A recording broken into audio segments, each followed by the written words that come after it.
how are you? My name is Aisha. And I'm Delia. And you are watching BS Talks, where barbers and stylists talk. We have a great show for you today.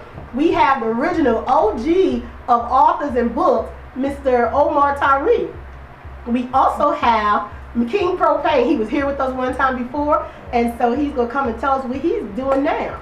And then we have a great musical artist. Her name is Miss Alon, and she has a great song that she's going to perform for us later on called Love Dealer. I can't wait. And so we're going to get started with the show. What you think, Dave? Yeah, I'm ready. Let's get started. So let's go. Hello, and we are back. So we have Miss Alon with us. Miss Alon, how are you? I'm doing well. How are you? I am great. It is great to have you on BS Talks. I'm happy to be here. And also, you are with Rich Boy Blues Production. Yeah, entertainment. It's Rich Boy Blues Entertainment. Yes. Yes. We had a couple of their artists with us. And so, are you the only female artist right now? So far, yes. So you are being spoiled. I can't say that I hate it because I know. So tell us a little bit about yourself. Well, I was born in Harrisburg, Pennsylvania. Lived in Pittsburgh, Pennsylvania for the majority of my adolescence. My mother then moved us to Rochester, New York. Mm-hmm. Oh gosh, I couldn't even tell you what year. But I did most of elementary school and high school. And I was just in and out of choirs, and I was in and out of different schools only because we moved around so much. Mm-hmm. So it was really interesting, my childhood. I was able to take in so many different versions of people, and I love being around people. Mm-hmm. I don't talk much, but I do love being around people. It's really, really fun and interesting to just take people in. Absolutely. So I moved to Charlotte myself back in 2013, so I've been here about 6 years now. Okay. And it was interesting kind of getting started here because I didn't know anybody. So it was a little bit rough, getting my foot in somewhere. Okay. So the first 2 years here were rocky. You have to figure out who to know, who to talk to. And the only people that were here were my best friends. And of course you don't want to intrude on your family, so you figure it out. Thankfully, I was introduced to Rich Boy Blues about a year ago, but I couldn't get with them just yet because for medical reasons. Okay. So I just want to make sure that I was good, which is super important. You have to make sure your health is okay first. Take care of yourself. So I took care of what I need to take care of. I'm all good, and I'm here to work. So you moved here from Rochester, New York, Yes. to come and pursue music. Yes, just to have a fresh start overall, and yes, to pursue music. I'm surprised you didn't go to the big city of New York City or out to California or even Atlanta. What brought you to Charlotte to pursue music? Well, like I said, my best friend lived here first, and she kept telling me it's a growing city, Charlotte is amazing, and I'm like, okay. So I visited a few times off and on, and I fell in love with it. I honestly did. And I just didn't feel like I wanted to go anywhere else right off. So I thought this would have been a great place to kind of feel out, see where I fit in, and rebuild my sound, because you start over so many times when you do this kind of thing. So it's been a learning experience for sure. Absolutely. But I enjoy Charlotte, so I think it's a great place to begin doing music, honestly. Mm-hmm. Okay. So how old were you when you first started to pursue music? I was 18. I actually recorded a song with an old friend back in the day. He was rapping, so I did a chorus for him. It was bad. You gotta start It was somewhere. so bad, but it I was wouldn't expect her to say that. It was bad. It was bad. because I didn't know what I was doing. Of course, I was just a kid, so Yeah. I got better. Mhm. So that's all. So is that when you realized, like, I like music, I- it's something I enjoy doing? Honestly, I have been singing all my life. Okay. My mother, she sang, and of course she wanted to be like mommy. So I copied pretty much everything she did, from dancing to singing to just, really, she's a huge people person. So, Okay. eventually you get older, you find your own Right. way. Mhm. So yes, singing was just a thing that we all did as a family. We watched musicals all day, all night. We went to church. We enjoyed the choir and doing all of that. And then eventually, how old was I? I was about 20. Mhm. I got with some girlfriends of mine, and we formed a little girl group. It was really, really fun, blending those harmonies, and I really fell in love with doing that. So from there, of course, the girl group thing didn't exactly work out. Life happens. Mhm. So I went on to sing back vocals for a lot of the local talent up in Rochester. Okay. So that was really where, like, the stage was a big deal for me. Mhm. Even though I wasn't front and center, it was still like that electricity, that energy with all the people around, and the vibe of the band and the lead vocalist. It was just always really, really good energy, and just fun and freeing, honestly. Mhm. So then from there, the band that I worked with at that time was called Music Corner. They were really awesome group of guys. They were producers, engineers, musicians. One of the writers there, he needed someone to reference music. So I said, yeah, I'll do it. And so I started to just sing more frequently in the studio. So that's where I really started to build myself, not just on stage, but in the booth as well. Okay. So who were some of your influences, the people that influenced you to really pursue music, and people who you really like, the artists that you really like? Oh my gosh. Well, first and foremost, Michael Jackson, period. Because he was just so creative and so, like, you could see that was just, he enveloped everything he did musically. He was amazing. And of course, my mom played music regularly, so she played Janet Jackson, Anita Baker. Tina Marie never went off in our house, never. Yes. So, gosh, and then as I got older, you grow into your own people and who you like. So there was Aaliyah for me, Lauryn Hill. Mhm. And once I hit my teens, it was other artists like Nelly Furtado, TLC. Oh my gosh. I was listening to so many people. I listened to some of everybody. So, Cisco was a big person for me. Oh, Yeah. Vocally, I feel like he's extremely talented. Yeah, I think he's very underrated. Yes. Thank you. Usher, Genuine. I'm a 90s kid, so every single 90s artist you can think of, that was who did it for me. So do you do a lot of uptone beats and music, or is it kind of like more mellow, laid back, sultry, sexy? What you like to do?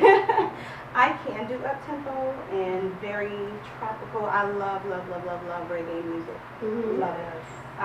But I also do love very sultry, soulful music. And as I got older, I've gone more towards that sultry, soulful, with a nice reggae blend in there. Okay. So on top of that, though, I love pop music. So every now and again, I'll throw a splash of pop in there. But other than that, it is definitely a more sultry, soulful R&B feel to it, I believe.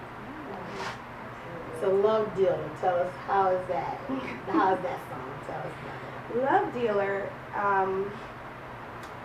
is not so much a love song, but it's more of like a song about someone who can't let someone else go. It was written and produced by Serge Ayon. Okay. And we just wanted something that was just a real good beat. Like the bass and the tempo behind the song is amazing. And it is just basically about someone who can't let another person go. They're addicted to what they gave them. They're addicted to what they had. Right. And it can be unhealthy, absolutely. Yeah. But Absolutely. but it is what it is, and it happens to everybody. Unfortunately. Unfortunately. Well, we have a show on that another day, but Right. but we definitely gonna get you to come back and perform for us. So I'm I'm doing. excited to hear it. So, tell people where they can find you at. You can find me on Alon Scott at Instagram.com and Alon Scott at Facebook.com. Now, please spell along for everyone. AULAUN Scott, SCOTT. So, And where can they find your music? My music will be streamed soon. Okay. Yes, we are right now in a transitional period for myself. So Gotcha. I will have all of that posted very, very soon. Okay. Well- Well, can't wait to hear it. thank you so very much, and I can't wait for you to come back and Yes. perform. Love dealing with us. We are here with Miss Alon Scott, and we will be coming back. We got Propane next, so tune in and stay with us. Miss Aisha, my girl came home again complaining about her hairstylist. She take too long and she's always double booking. And my barber, he keeps stopping, walking outside to talk on the phone. Well, at Relaxations Grooming Bar, the wait is over. You set an appointment and we'll get you in and out. And for the ladies, we have wonderful stylists that specialize in color, luxury extensions, and can hook up your natural dews and twist your gorgeous locks down. Plus, we have a makeup artist that will glam you up and get you ready for the night on town. What about the men? Our master barbers are some of the best in Charlotte. They'll take care of your fades, razor shade, taper cuts, beard art, and fellas, we also do male hair enhancement. So Aisha, how's the uptown parking at your location? We have free parking and we're within walking distance from everything uptown. Tell our listeners how can they contact you? We're uptown Charlotte, 301 South Tryon Street. You can look us up online at Relaxations Grooming Bar or Facebook us at Relaxations Grooming Bar, or you can Instagram us #Relaxations Grooming Bar, or you can give us a call 704-412-9566. All right, welcome back to BS Talks. We are here with our musical guest, Mr. King Propane. How are you? Hey, whole lot of fun. Yeah. I'm doing good. How y'all ladies doing? Back, good, Great. good. Back for a second time. Yeah, I had Glad to come see back you. and show some love, man. You know, I love BS Talks, man. Y'all like family. We like family, so we're showing love and Yes. support. Thanks. We appreciate that. Thanks. So you got to tell us, what have you been up to lately? What you got going on? Because the last time you was here, you sung your hit, Propane World. Welcome to Propane's World. There you go, there you For go. sure. So since Propane World, what else you been doing? I've been traveling. I just came off a 13 city tour out west with my DJ Tokars from Atlanta. We've been out to like Oakland, Los Angeles, Denver, Colorado, New Mexico, touring with a group named Shoreline Mafia. You feel me? Like they big out there, but they like the East Coast don't really know about them. But it just showed me that you can make money, you know what I'm saying, and not even be a big name as long as you build a fan base behind it and people Right. that want to pay to see you come perform.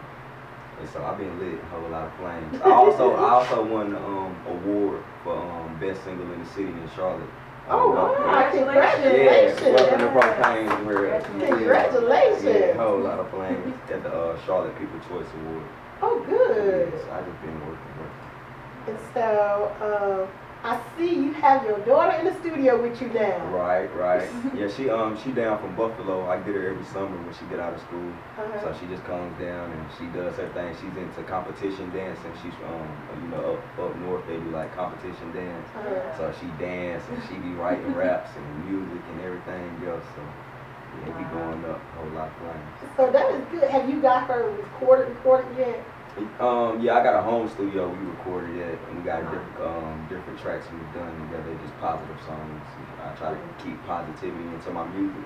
So I try to teach her the same thing, you feel me? Like, if you're going to write it, make something that's going to build us as a people, that's going to help us progress as a people, or give people a positive vibe, because everybody else is, already on other waves. And that's good because it seemed like for a while, well, when rap first started, there was a lot of positivity. Yes, it was. And then it flipped and it just went straight negative. And now a lot of the music, they're going back to rapping about love Right. and family. Facts. And I'm really loving it. So when I saw the clip Mhm. with your daughter rapping with you, Right. and stuff, I thought that was just so cute. It was lit. It was lit. And I think we need more of that Uh-huh. and stuff because there's enough negativity in the world. Right. And then within the black community, Mhm. we really need to get back to family. And so we need to get back to, love and, mothers and fathers and children and taking care of their babies. And I don't know how we got so far removed from it, but I'm so glad to see men like yourself and everything, help bring it back, Yeah, because I feel like the music has a big part in the black community or any community. The music really runs the world, So it's like if we've been fed like this type of music for a long time, the people start reacting to what they're listening to, and sometimes they don't even know that it's bad. It just sounds good to them, but it's programming them in a certain type of way. It changes their mind to be a certain type of way that they shouldn't be. You know what I'm saying? Or nobody's perfect, but you want to dang lead in the right direction, lead in a positive direction for the people. Exactly. So, what can we expect in the future coming from Mr. Propane? Oh, we going on tours, baby, all over the world. You know what I mean? Yeah, a whole lot of flames. I got my podcast going radio station at the radio station Power 104. I do podcasts, so I bring in different artists from the city and let them showcase who they are and play their upcoming single of the week. So it's called Propane's World Podcast, featuring the Propane's girls. You feel me? Yeah, so that's out there and going up. I'm just want to keep my hands in everything. You feel me? Like it's not just being a rapper. It's too many rappers, you know what I'm saying, or too many people doing the same thing. So I want to be here, there, And that's how it should be. Yeah. Mhm. And I love the fact that you are uplifting other artists as well. Facts. I love that. Facts. Yeah, we the people, we gotta uplift each other. Exactly. You feel me? Just Yes. like I support y'all support me. And just go hand in hand, a whole lot of flames. Yes. So, but I tell you what, you are family, Yep, and you are welcome anytime. yep. A whole lot of And flames. you always gotta come back and tell us what you got going on. Mhm. And so, I'm so glad you did come and hang in here with us. Facts. And so we are here with Mr. King Propane, and we're gonna get him back later on, not today. He's not gonna perform for us today. Yeah, We gotta we get you gonna come be back and perform Yeah, us 'cause another day. Yeah, because I got some flames for y'all, man. Follow me everywhere, King Propane 23. Get all my music everywhere, King Propane 23. That me, Propane. There you go. And we'll be back with Mr. Omar Tyree. Hello, and we are back with Mr. Omar Tyree, the OG of the book industry. How are you today? I'm good. Oh man, it's such a pleasure to have you on our show, BS Talk. I feel like I'm sitting here with a legend, you are. I am sitting here with a legend. This is amazing. Yeah. Well, I'm just calm, you know what I mean? So it's like, everybody talk that legend stuff, but I got new stuff to do, you know what I mean? So it's like, it's not over with yet, I just want to know, how do you and L, Cool J, and all you, do y'all sleep in a bubble? I mean, because you still look like the baby that you came out 20 years ago. Yeah. How long you been out there doing work? 27 years. So And, like, it's a long time, man. So it's like, I'm like, wow, 27 years. A lot of these kids growing up and they like 19 years old, you know what I mean? It's like crazy. But that's what happens when, you put in your dues and the time just passes by. And you're like, wow, you know what I mean? But at the same time, it's like, yo, I'm still alive. I still got some stuff I need to do. yeah. So it ain't over with yet. People start talking that legend stuff. I'm not 80 years old, you know what I mean? So like, I still got some stuff I got to get out of here. But it's amazing that you are a male author, a black male author, because for the longest, you knew that women read, but a lot of men just didn't read books like Yeah, that. they still don't read books. This is a distraction thing. I got a little friend of, my best partner in Philly. He's reading books now because he's locked up. So as soon as he get locked up, now he's reading. It's crazy. And his pop is like, dude, we've been around him the whole time. He ain't read nothing. Now he go to jail, and he only been in there for like 60 days. Now he done read like 8 books. And it's like, it's crazy. Like he done read 8 books and he ain't been in jail for 6. He ain't read no books. And it's crazy. You know, so once you lock them down, then it's like, I ain't got nothing to do with the read. But when they free, I ain't got time right now, man. I'm hustling, I'm doing my grind, I'm doing this, I'm doing that. Like, yo, dude, you wasting a lot of time that you could have spent learning something else, you know, so it is what it is, you know what I mean? Now, dudes apologize as soon as they leave. I don't know your work, man, I apologize, I ain't reading that. You know, they be diming themselves. Yo, cool out, man, it's cool, I get it, don't worry about it. I apologize, brother, I ain't read none of your work, apologize, you know.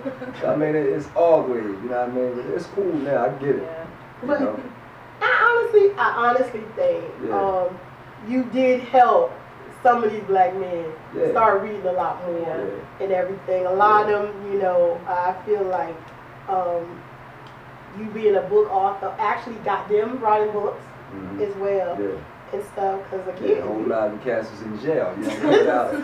Yeah, man, when I was in jail, I started reading your stuff, man, I got inspired, you know. And then all the letters I get is coming from the brothers in jail, you know what I mean? Like, and it's no offense, I got cousins and stuff, you know, I'm from Philly, so I got cousins in jail, but it's like, it's ironic that 90% of my letters or correspondence from males is from jail. I'm like, yo, what happened to the free dudes, you know what I mean? Like, it's crazy, man, but that's what it is, you know, so I'm used to it. But you know what? As long as you got to read, Right. hey. So, because guess what? When they come out, I don't look and at then it look, that way. they gonna I'm continue looking at reading. all the free brothers that could be doing some other stuff. Like I got a children's book called 12 Brown Boys that came out in 2008. That book should have been selling out the wazoo to urban boys who need to read. Right. But when you try to push it to a black parent, what they say is, well, he can get it from the school system, and they don't want to buy it. But they'll buy toys, or buy cars, or buy jewelry, they buy sneakers. The book only $5. It's a $5 book. He can get it from the school. They're gonna go buy McDonald's, they're gonna go buy Burger King, Wendy's. You know what I mean? It's ridiculous. You know, so I get a little passionate about that because it don't make no sense. Like you got a $5 book that your son can, and then every time they get the book, they love it. My son loves this book. I said, yeah, after I had to force you to buy the $5 book. You know what I mean? You know, it's crazy, man.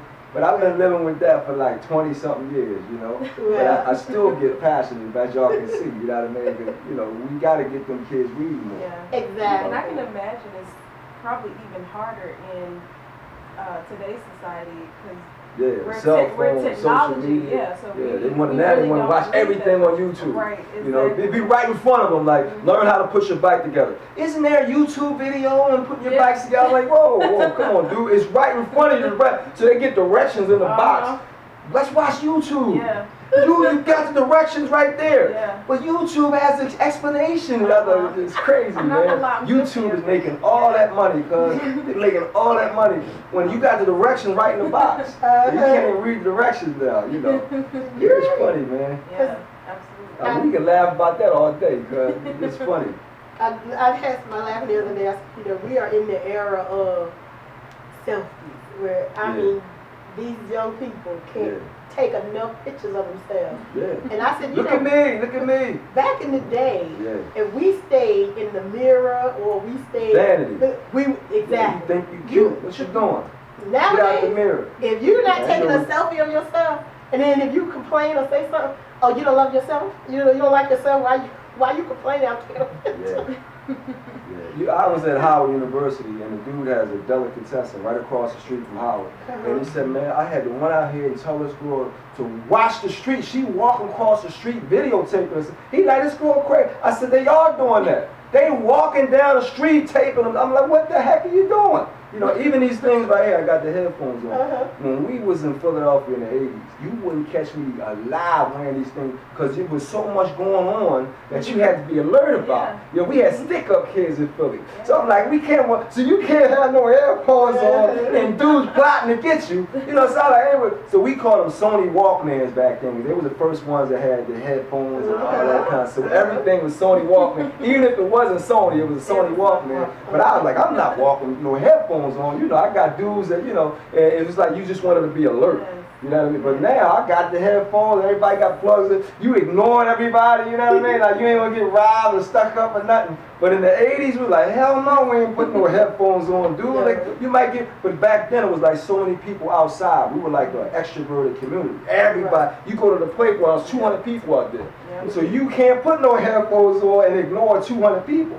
You know, it ain't gonna work. But now it's like, you know, everybody's in their own zone. You know what I mean? They got my own stuff. Even the music, the hip hop back then, I tell the young boy, you couldn't use a whole lot of profanity. Even if you was a gangster, hardcore, because you understood that when you take the music out there, it's gonna be a DJ spinning it with big sound systems in front of everybody. There's kids, grandparents out there. So even if you was gangster hardcore, you like, I don't want to put that out there in front. Now you got headphones.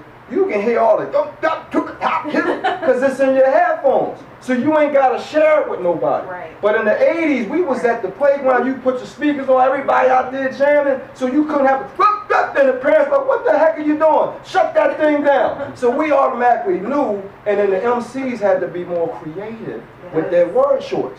Now it's like, yo, dude, how many times you going around with the cuss word? How many times now I got to edit 50 spots inside the joint.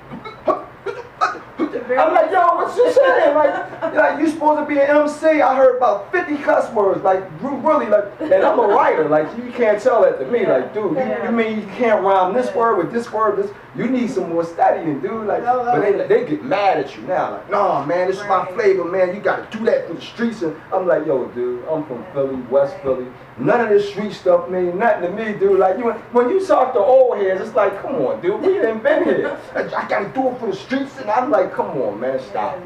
You know what I mean? So we got to that point now where you can't even tell them because they get mad at you. I'm like, dude, I listen to your joint. You got 50 cuss words. I don't understand what you're doing because it sounds like you're cussing me out on the daggone track. I don't really want you, but the community, they love it, the young people. You know, so it's funny, man. You know, as an old head, you know, it's like, yo, dude, I done heard more music than you can ever think about. Because they first like, you a book writer. Like, I ain't never heard music before, right? Like I ain't a part of hip-hop. Like, we ain't have house parties, block parties, club parties, rec center parties. Like, y'all just the first ones that created the music. Like, I ain't heard none of that. Like, Run DMC, that was other people. I was reading books. I didn't hear nothing about. I'm like, these kids is crazy. They out their minds. Like, I done heard way more. And we bought albums. They don't even want to put out albums now. We bought a whole album with 24 tracks and actually listened to the whole thing. On Tuesdays, they don't even know what Tuesdays mean. Tuesdays is drop day for the album. Right? I go to the Wiz in DC, buy 5 albums. Each album got like 20 songs on it, right? Times 5, that's 100 songs. I'm listening to it, riding up to New York, back to Philly, down to DC, Virginia, you know. So I saw all the stuff that creates, you know, the ideas, what you writing. You got a lot of content, you know. So it's not like I'm making stuff up. I'm just regurgitating what's naturally there. Exactly. Yeah, we getting all off tangent. No, you're good. I've enjoyed it. I never heard this side of you before. We just always read the books. We're on the other side. But you have written over 30 different books. Yeah. You wind up being a student at the University of Pittsburgh, and then you went to Howard University. What really got you into writing books? Well, I was always a storyteller, you know, so I always tell people I'm the oldest grandson. So my mother was the oldest of 8, and my father was the oldest of 4. And back in the 70s, that was the baby boom era. So I'm not really from the baby boom era, but I felt that way because I was like the youngest nephew, and then I had all my aunts and uncles. I was like right under them. And then it was what they call an extended family. So I didn't have a nuclear. I was living with grandma and all. So we had 15 people in the house in West Philly.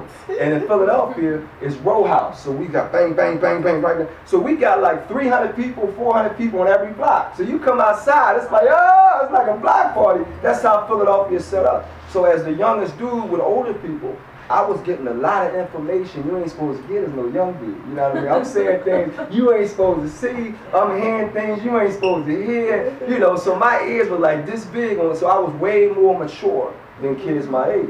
And so then my uncles was into, you know, movies and, you know, kung fu movies and all that. And I had an attention span and a detail, you know, so I would come out and had a movie memorized, and then I'd be throwing voices and whatnot, you know. And then my uncles were like, yo, he didn't memorize the whole movie. And then I became like entertainer for them and their old head dudes. Like, I said, hey, nephew, come over here and tell them the movie. Do the lines from the movie. I was like 5 years old, so I'm doing movie lines. They're like, come here, nephew. And so I was already a storyteller. Yeah. But black people do it verbally.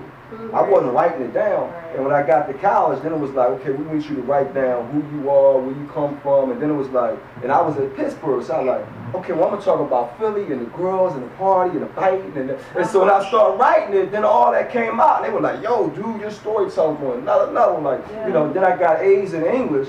And then from there, it was like, I had a friend from Pittsburgh, Mike Quigley.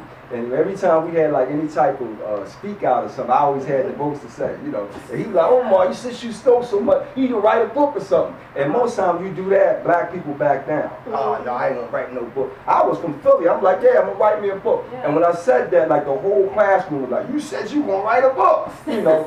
And so I started writing, like, all right, boom. And I went at it. I wrote my first 2 books, 19 and 20. And I didn't come back, so I was still in school. So I had to finish school. As soon as I got out, I went right back to the books, and I became that young dude. I was a baby writing books, but I had that information. I knew I was good at it. So I call it, you know, when you don't use the skills you got, I call it color with a shoulda people. I could have did that. I should have did it. And I'm like, yo, dude, you didn't do it though. You talking, but you didn't do it. So I wasn't gonna be one of them. I said, I'm gonna do it. And then I started. I'm a hustler from Philly, so I'm like, yo, I was selling them jokers. You know, I'm just selling them, you know, and I get my money back, and I'm making. They're like, yo, you actually selling books? You riding around? I'm like, yeah, I'm trying to get my money, you know. And so that's what it was, you know. But I was always a storyteller. It just wasn't in books yet. But then once I understood it, I can put them in books and sell them. That was it. Yeah. That's interesting that you talk about being a storyteller from being so young, because I remember the very first book I got by you was Fly Girl. Yeah. And when I would read it, I'm like, wait a minute, a man wrote this? Like, cause the story is about a girl named Tracy, and it's starting from when she was very young, like 6 years old, all the way up into her, you know, adolescence. 17. Yeah, and I'm like, how does this man know how to? Like, you know what? Every time I hear, let me stop there quick. Every time, cause it's like, wait a minute, it's like we not, like y'all not in the same community. Like I ain't got sisters, I ain't got girlfriends, I ain't went to school with y'all, I didn't have cheerleaders on the football team, ain't no girls at the parties, ain't no girls at the playground. It's every time y'all ask that, like boys are over here, we're around girls, but here's the difference. I pay attention to everything. It's the difference. So all the gangster dudes is in that same book. You didn't pay no, because you figure I'm a guy, so immediately I'm paying attention to everybody. You know, because I'm really an introverted personality where I'm watching everything. That's Philadelphia. You got to watch everything. You know what I mean? You don't know who's trying to get you. So I'm watching everything. Like, okay, I see dude over here, I see girl over here, so-and-so saying this, so-and-so, dude behind me. I see everything. So now it's like whatever you doing, whatever you saying, I'm like an elephant. I'm locking it in. So when it comes time to write it, I know how you speak, I know how you think, I know what you're doing, the whole thing. So it ain't no big deal for me. But if you're not paying attention, you can't do that. So that's the only difference. It ain't like girls or some other society.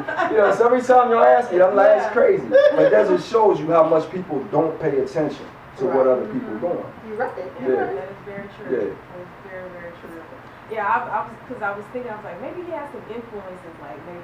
No, because as soon as they do that, they start thinking, well, you must be feminine, and then when they finally meet me, it's like, no, y'all do, you know what I mean? So it's ironic to me, because I'm like, I'm the most chauvinistic, hardcore, football playing, boxing, and then they'll be like, he must have girls, and I'm like, no, I just wanted them that bad, you know what I mean? Well, I want to study this girl right here, this fly girl, because I wasn't trying to spend no money on it. I was a hustler myself, so it started, then my boyfriend took me to get me Gucci this, and I was like, yeah, well, I'm not doing that, I ain't doing it. You do the nut. I'm not doing that. You know, I'm spending all that money. So since I couldn't get the girls, I wrote about all the stuff they did because I wasn't the one.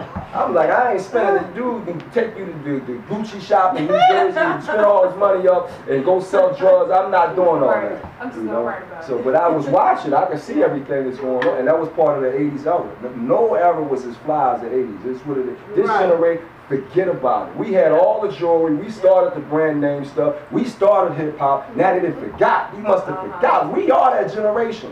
Jay-Z, Puffy, all of us started 50 and shit.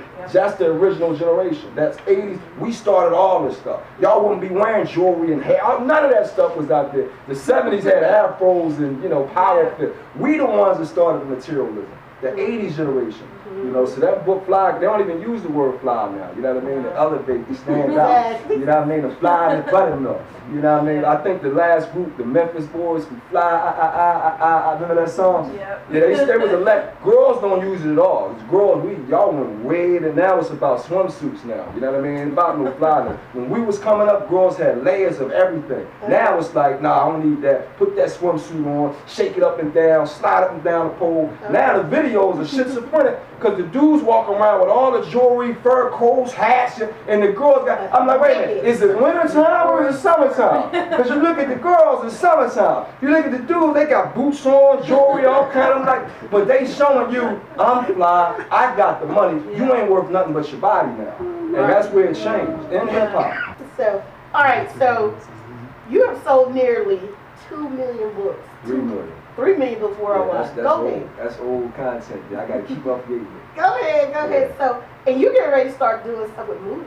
Yeah, that's why there's hot lava stuff on it. The audio visual is taking over everything now. Okay. So now I try to do, the whole Hollywood thing and let them do things, but everybody's involved in their own project. So my stuff didn't get done. You know what I mean? So it was signed up to be done with Lionsgate for the last 5-6 years. They didn't even write a screenplay. You know what I mean? So now I'm like, if you want to get it done, you got to do it yourself. So I'm going back out. We got camera crews now. I got a South Carolina film I want to shoot called No. It's a date film, easy joint, but it's great story. And I'm putting the Puerto Rican Dominican girl in the lead. I want to cross over that Cardi B and Jennifer Lopez and then stretch to that Spanish joint.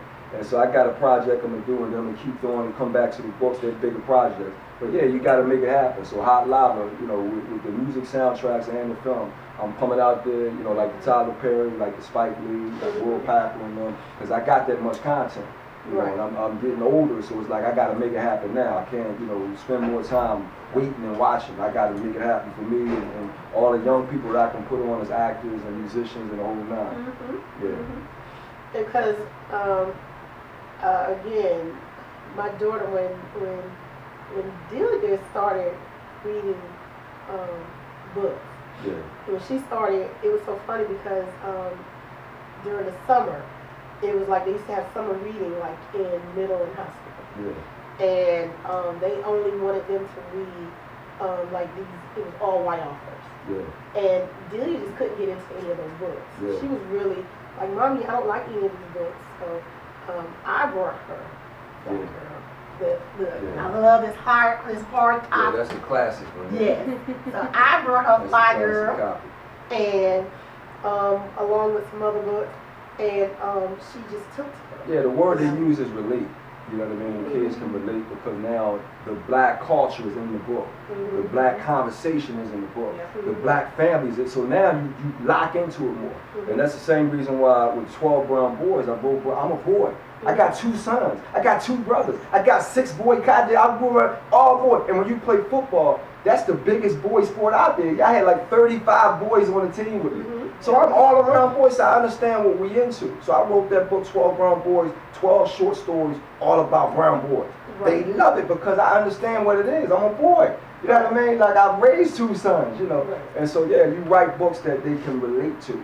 But we got to push that in there. In the school system, they still got white books and stuff that we may not relate to because it's not our culture. It don't sound like us, it don't act like us, it's not from our community, so it's hard for them to relate. So you write those books. We got to get the parents to support those books. Because when you don't do that, then the publisher say, well, see, we put out a black book and you didn't read it. You see that? You see that? That's why we're going back to the white books. You see what I'm talking about? So when you don't support those children's books for black people, then that's what they do. They use that as an excuse not to put out the next book.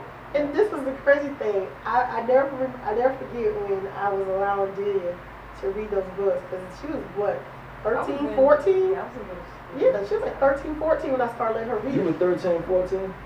Yeah, I was wow, like 12, man. 13, 14. How old am I, man? Yeah. I'm a vampire, man. God, every time I hear that, I was reading the book, and there be grown women. I'm like, how old am I? Look, well, how old do you think she is now? See, I don't even know. I don't know. That just make me age even more. You say something like that. If she say something like 34 or something like that, I'm like, whoa! She'll be 28 in September. But nevertheless, when she was reading, it was so funny. I never forget. She had a black English teacher, and the English teacher probably herself at that time was like in her early 30s. Yeah. So she was like, I can't believe you're allowing her to read these books. Yeah. And she was like, I read these books when I was in college. And I was like, okay, so if you read those books, just like she said. So now how old am I again? She teaches the daughter. All right, go ahead. But, you know, just like she said, the young lady in the book, Tracy, Yeah. she was like 6 up until, and Yeah. I'm saying, so why should she wait until she's in her 20s and 30s to Yeah. read the book Yeah. when the book is teaching you Yeah. from a young girl coming up? Well, you know, a lot of times when you get too much information, you know what I mean, people get nervous. But at 13, I always say 13 is, you know what I mean, the time to read it. And I didn't lie in the book. Everything is honest, you know what I mean? But sometimes parents are like, I don't want my daughter having this information yet. But I'm like, the earlier you give it to her, the more ready she is for when that stuff occurs. And she now has a book reference to say, Tracy did this, so-and-so did this, so now I got a reference for how I want to approach that. You see what I'm talking about? And then girls had like straight A's when they had to do book reports or anything, because they were locked into that book, you know. Right. And so, yeah, I had a lot of teachers and whatnot that didn't understand. Then they start talking about, oh, it's pornography and all this kind of stuff. And I'm like, okay, now, kids don't have sex, kids ain't around. You know what I mean? So it gets ridiculous when you don't want to put the reality of life in there because you're not ready for them to deal with that, but they're going to deal with it. You know, it's just part of life. And so I'm like, no, dude, if you got that problem, that's your problem. I'm not going to make it my problem. I'm going to be honest in my work. You know, and every girl wasn't active like that. Even Tracy was slow to be active, you know, but some girls are. So some girls are, some girls aren't. But that's part of real life. You know, so I was like, I'm not lying in the book, so I'm not, you know, ain't no pornography, you know what I mean? And then some people, they just look straight at the sex scenes, you know what I mean? Now the book, 400 pages, is 9 sex pages, 9 to 400, but that book was, I'm like, come on, man, stop it, you know? But that's, if you want to read a sex book, they go right to the sex pages, you know? I can't stop you from doing that, that's what you went to, you know? What I liked about the book was it taught her and showed her the difference how, you know, young women had to be in certain positions to act and how young men treated them and how you don't want to be treated and stuff. So that was it. So when you do your movie, well, it's all about choosing, man. You know, like with the Mac, you chose it. So all them women talking about dogs and I just stopped it. You chose dude. Because there's always cool dudes that you can, I don't like him, and you always put him in the friend zone. I got a book called The Do Right Man, right? He's such a nice guy, but I want an N-word. I want a little, you know what I mean? I've been around that my whole life. My whole life, like that dude right there. Well, I go to church with him, I walk to school with him, but he ain't my type. I want that dude. And so now you're going to complain because you got the knucklehead dude that you wanted. Like, come on, man, like stop that. I'm too old for that. I done been around a long, like I told you. I was a young buck around, and I saw how girls would choose the wrong dude and then complain like it ain't no good dudes in the hood, right? And then when the good dudes get married, all the good ones, because we ready to do the right thing. You still want to mess with the knuckleheads, you know what I mean? So now every time girls said it, I put them in check, like stop that, dude. You chose that. That's who you chose. It ain't all in the hood. You got good dudes. You ain't choose him because he wasn't cool and fly and he ain't get them crazy feelings, right? And so you chose the thug dude, right? Tupac put thug life across his chest and his abdomen because that's what y'all want, right? Ice Cube talk about that too. He does. You know what I mean? The death side, the life side. That's a classic album. You know? Classic. Yes. Now going back to the film aspect, I know there was some talks about Fly Girl being made into a movie. Yeah. Is that still something that's Yeah, happening? they didn't do the screenplay, so I had to write my own screenplay, which nobody can write that screenplay better than me. I'm from Philly, I'm from that neighborhood, I'm from the community, I know the language, I know the people, it's based on people I came up with, and I know how to talk to people. Now y'all know this now. Yes. But they have an idea that I can't direct the movie. Like I can't speak to people and say, no, this is how you say it, this is how you hold your hands, this is how you dude, I know all of that. But they got this Hollywood oh no, you can't direct, you're a book writer. We're gonna let this guy over here direct. Okay, this dude ain't from Philly. He gonna have to interview me anyway. Exactly. He gonna mess up everything. He don't know how we talk, he don't know how we dress, he don't know how we box, he don't know how our facial expressions are. How you gonna tell a Philadelphian that wrote the book that I can't direct my own people? In my own era, in my own playground, in my own neighborhood, based on the people I came up, it's crazy. But that's Hollywood. Oh, well, you didn't direct any. We had to take. If you don't get out my face, dude, I'm 50 years old. I'm not 22. You know what I mean? So I'm ready to direct the whole thing and get it right. Because you only got one chance to do it. You got to get it right. Otherwise, my city will torch me. Oh, Ma, you let them mess up that daggone movie. Because it's a representation of the whole city. So that's what it is. It's not just Fly Girl. It's the whole Philadelphia 1980s materialism and urban area. That's what it is. And everybody's into it. So if I do that movie and do it the way I want to do it, everybody like, damn, I wish I grew up in Philly back then, man. Because that's how Florida has to feel. You know, all the guys got to feel. So when I wrote that screenplay, I added the gusto on that thing, man. It really would make y'all proud when y'all see it. And none of them could do that. Are there any female actors that are in the game right now that you could see possibly Yara playing Tracy? Shahid. Really? I've been said I that. love From the her. first time I saw her on Black Yeah. Is, because you gotta understand, it ain't a whole lot of TV for black people, young That's people true. right now. That's So she very was the true. only one on TV, and she was the oldest sister. She had the sass, she had the look, she was the right age. I was like, yo, this girl. Now that's before she grew up and got more fly. Yeah. Now she got on. I picked her when she was 15 early. Like, yo, that girl right there could be, and I never changed. So all of those, she had this girl, no. That girl right there. Then some people say, well, she's not hood enough. And I'm like, yo, it's called acting. And Fly Girl wasn't hood anyway. She wasn't. She was just Philadelphia. So y'all misread. Philadelphia is a hard, straight in your face city. So everybody's like that. Anybody from Philly is gonna tell you, because that's how the city is. So she ain't from the hood. She was a girl that had money. She was spoiled. But when she had to tell a guy something, Philadelphia, how come you ain't call me last night? Didn't I tell you to call me? That's how we are. Right. So if you can't take that, you're going to learn that real quick in Philly. You know what I mean? That's how we are. So when she wanted to say something, she going to say it. You know, Jill Scott, if you put Jill Scott right there, she going to say whatever she, any girl from Philadelphia is going, because that's how the city is.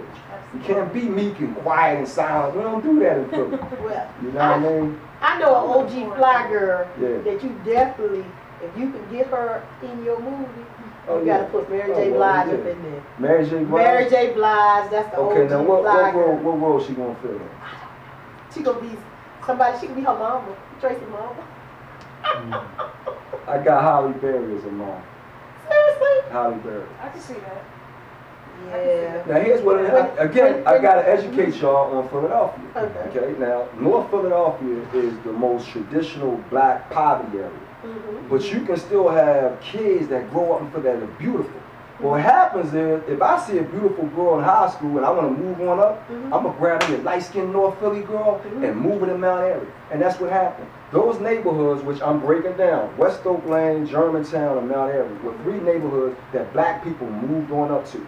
And when they moved on up and got married, they grabbed the baddest girl. So what happened when the 80s came, we had all these young, attractive kids with jewelry. So them 3 neighborhoods, which I'm talking about, Germantown, West Oak Lane, Mount Airy, they call it Uptown now.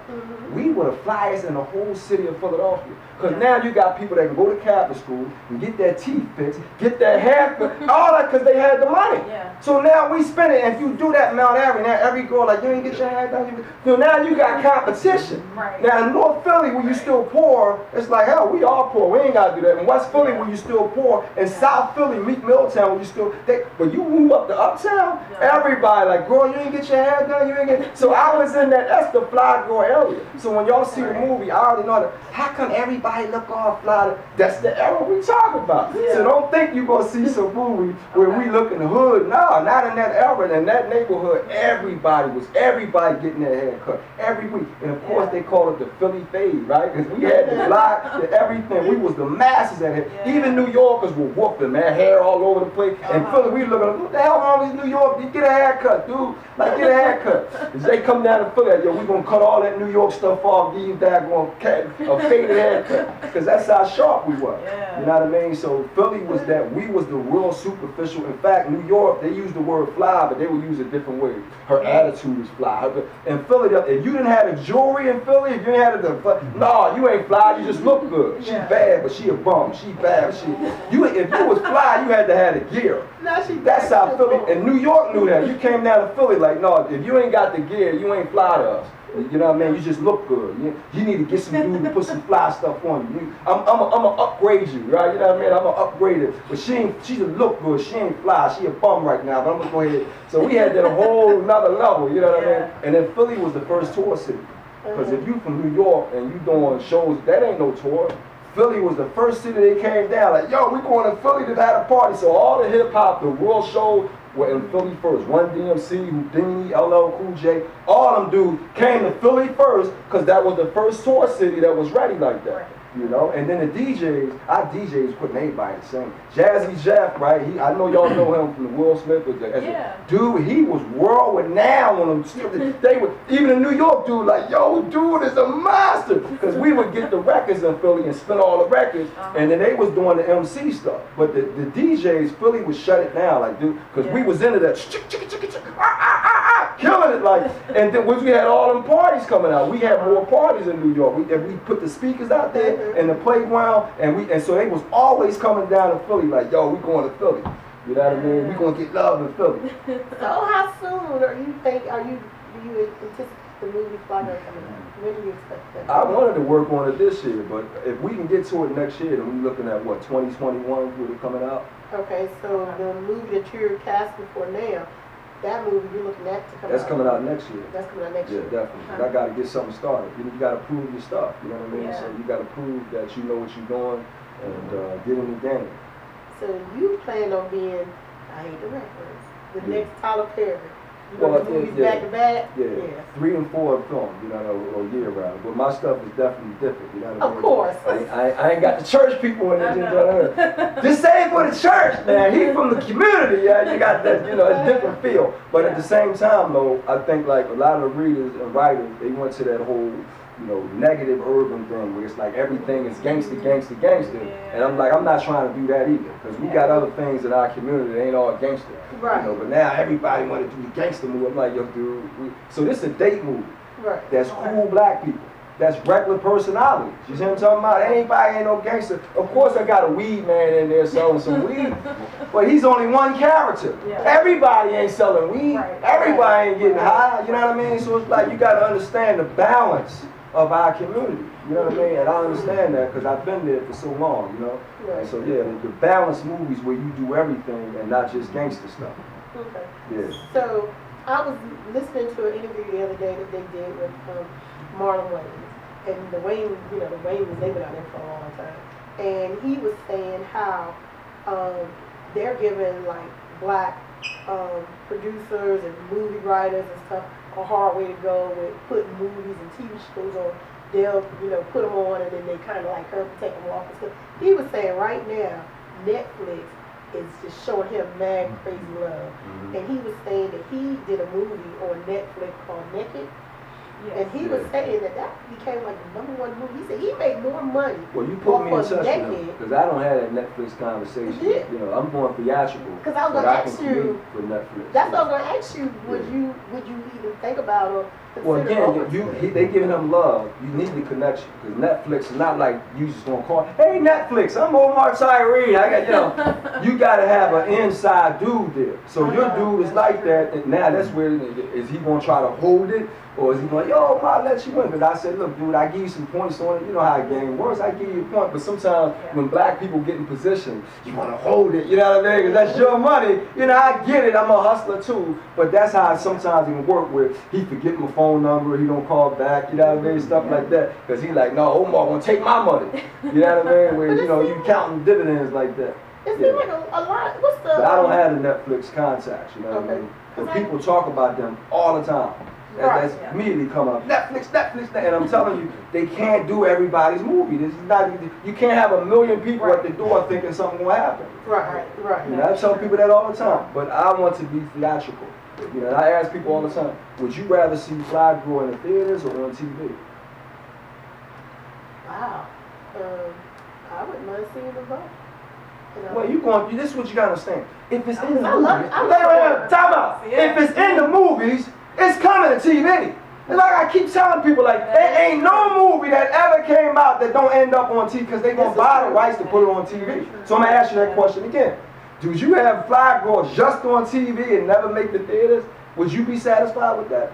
I wouldn't mind seeing it in the theater. I would. Because every night I can see it evolving into something different, especially from the first night that it opened up until after so many years to another time and stuff. So you satisfied? Because this is what I put people. You be satisfied with no black movies being in the theater? How would you feel about that? Everything on Netflix. Oh, no. I'm not saying that. So why you want my joint not in theaters? That's what I'm trying to. How come I can't be in the theaters? I'm putting you on the spot. Because every time black people ask me, you gotta understand, I grew up going to the theaters. Right. That was it. Like we going with my uncles, dude, going to the daggone Capitol Center in West Philadelphia. That was it. I loved it. We walk up Lancaster Avenue, pay our quarter to get in, popcorn, hot dog. That's a daggone cultural event. Watching TV, that's just turning the jet. That ain't the same thing.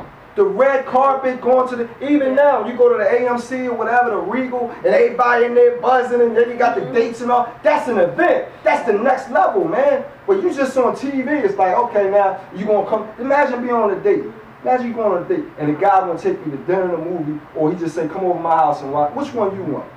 Oh, hold on. Let me apologize for Okay. you first. I'm hot, right? When you I'm first tired of hearing that. when you I want first the said- theaters, man. Tyler Perry, is he on TV or in the theaters? So, Omar, it was great interviewing you. I enjoyed it. I'm so glad you came to visit with us Thank and you. everything. So, tell everybody again where they can find your books, where they can find you, and definitely give them those dates for the open casting. Well, the casting already happened. We did that. We locking in all our 8 people right now. We got our South Carolina people. A lot of them who have great parts, brand new people in movies. And you can hit me on all my social media. Omar Tyree on Facebook, Instagram, Twitter. I got a SoundCloud page. I got a YouTube subscriber page. Hot Lava Entertainment has a YouTube page. And then, you know, as far as my books are concerned, all you gotta do is Google my name, Omar Tyree Books, and it'll pop up. You know, you got the list of all of them. You know, so you can find all the books online. Them cell phones are genius material. All you gotta do is type my name in there, and it pops up, just like all your rappers. You know what I mean? My name will pop right up, and you can find all my work. You know, so that's how easy There it you is. go. Yeah. There you go. Yes. Yeah. Thank you. I love it. You know, keep feeding these young black minds and everything. And the old heads and the ones locked up. See? Yeah. They take Well, it. you know, I'm gonna be working with a whole lot of young people because you know the films. You know, you're gonna cast young people. You know, right now this film in No is a young date movie. Both of them graduated from high school. They both 18 in the movie.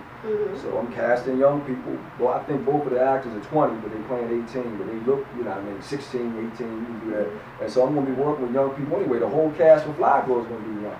Right. You know what I mean? So I'm gonna be working with young people the rest of my life. So I look at myself like being a Quincy Jones, you know what I mean? Where, you know, Quincy Jones worked with all the young bucks for all them years. But first, Quincy Jones started off as a young guy working with old heads, you know what I mean? Because he got into the jazz thing as a producer, and a lot of the jazz musicians were 40-something, and he in his 20s. And so Quincy Jones show up and like, what this young knucklehead know about jazz? He don't know nothing about jazz music. And then Quincy did 20 years in jazz. Then he was 40. Michael Jackson was 20-something. Then they were like, how does this old dude know about pop music? What do he know about? And Quincy just kept putting out hit after hit after hit after hit. And the television show, Quincy Jones also put Will Smith on the Fresh Prince of Bel-Air. Right. That was Quincy Jones did. So I'm trying to be like Quincy Jones, where I'm putting on the young people, man, and keep it rolling. As an old head, you know what I mean? Where did you go? Yeah. Keep it going, keep it going. And we love it. Yeah, I thank you. appreciate you. Thank Give me a you. hug. Much love. Thank you. So Thank you. we will be back. We got Alon who's coming back, and she is going to give us Love Dealer. So stay tuned.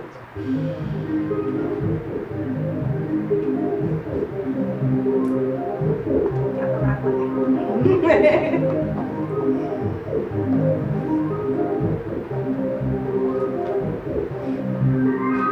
don't wanna be sober. I'd rather be high off your love. I don't want it to be over. I'd rather have me some more of what you're serving, baby. I'm fiending. When I call you, baby, just show up. Baby, can you tell me a reason why I'm so stuck on your love? Who said you can't be addicted to love? Yeah, it has the same side effects as drugs. Yeah, at first I had all my feelings controlled. Yeah, and now I'm begging and feeding for more of you. And now I'm feeling so intoxicated. Can't speak and my speech is so slurred. They say love is blind. I feel like my vision is blurred. You say give my all, but I always end up getting hurt, cause I overdosed. It's like love is a key of that works. And when you're gone, it feels so long. It's like I'm having withdrawals from your love. I need you to fix it fast, so hurry back. No, I don't want no rehab because I don't wanna be sober. I'd rather be high off your love. I don't want it to be over. I'd rather have me some more of what you're serving, baby. I'm fiending. When I call you, baby, just show up. Baby, can you tell me a reason why I'm so stuck on your love? I swear your love is a drug, something I can't get me enough of. I swear you're sent from above, something I can't live my life without. Oh, I know someone know what I'm talking about. Stuck without it, walking around looking lost without it. No one compared to the love we share, cause the love we share is something about it. So hold me close and love me slow. You tell me things about me no one else would know. And when you're gone, it feels too long. It's like I'm having withdrawals from your love. I need you to fix it fast, so hurry back. No, I don't wanna rehab because I don't wanna be sober. I'd rather be high off your love. I don't want it to be over. I'd rather have me some more of what you're serving, baby. I'm fiending. When I call you, baby, just show up. Baby, can you tell me a reason why I'm so stuck on your love? I swear your love is a drug. I swear your love feel like a drug. I swear your love feel like a drug. I might overdose. Swear I can't give me enough. Said I can't give me enough. Said I swear your love feel like a drug. I swear your love feel like a drug. I might overdose. Swear I can't give me enough. Said I swear your love is a drug. I swear your love feel like a drug. I swear your love feel like a drug. I might overdose. Swear I can't give me enough. Said I can't give me enough. Said I swear your love feel like a drug. I swear your love feel like a drug. I might overdose. Swear I can't give me enough. Said I swear your love is a drug.